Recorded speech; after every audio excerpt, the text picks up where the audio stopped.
La justesse spirituelle pour obtenir son corps souverain, sa lumière totale, est tout simplement de connaître son ombre et de s'en servir comme un dragon face à ces gens qui sont dans l'ego, inconscients et qui cherchent à piller votre énergie, car ils n'arrivent pas à rééquilibrer la leur. C'est une sorte de vampire. Ça fait partie des dynamiques de manipulation. Il suffit de rester dans l'amour propre et dans le respect de soi pour peser vos ombres face à leur manipulation, leur illusion.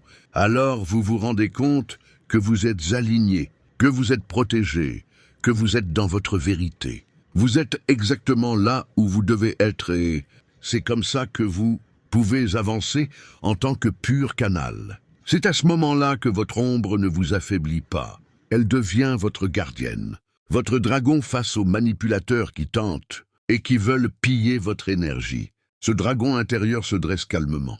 Il fait simplement office de mur de vérité. L'illusion de l'autre vient s'y briser net. Cessez d'être une béquille spirituelle. Le piège des canaux et des êtres pleins d'amour est souvent de vouloir sauver.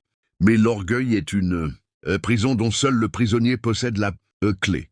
Essayez de le réparer et c'est nourrir son scénario, lui donner votre lumière gratuitement et, au final, perdre votre propre souveraineté. En comprenant que sa demande est inconsciente, qu'il vient chercher chez vous ce que son orgueil l'empêche de puiser à la source, vous reprenez votre pouvoir. Vous restez dans l'amour propre, le respect de vous-même, et vous lui laissez ses blocages. Vous récupérez votre énergie.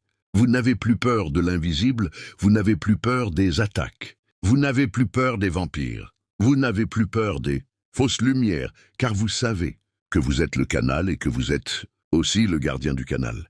Chaque rencontre de ce type n'est plus une corvée ou un danger, c'est un exercice de validation de l'univers. Vous êtes restée entière, accessiblement vibrante, debout face à ces illusions. Vous êtes exactement là où vous devez être, dans la plus haute expression de votre souveraineté. C'est ainsi que votre feuille de route est tracée pour votre futur et pour toutes les âmes en chemin. En conclusion, ce qu'il ne faut pas oublier de rajouter, c'est que la source est amour. Donc, si elle permet à cette personne de venir vous tester, c'est pour que vous compreniez quelque chose, que vous appreniez quelque chose. Faites-en une force, écoutez ce que la personne vous raconte, analysez toutes ses paroles, car dans ce moment présent, il y a des choses à comprendre. Et c'est là votre force, et c'est là votre dragon. Votre ascension est enfin définitivement actée dans l'invisible et la matière. À vous, à présent, de respecter votre énergie et de canaliser votre libre arbitre. Car c'est votre vie, vos choix, votre mission.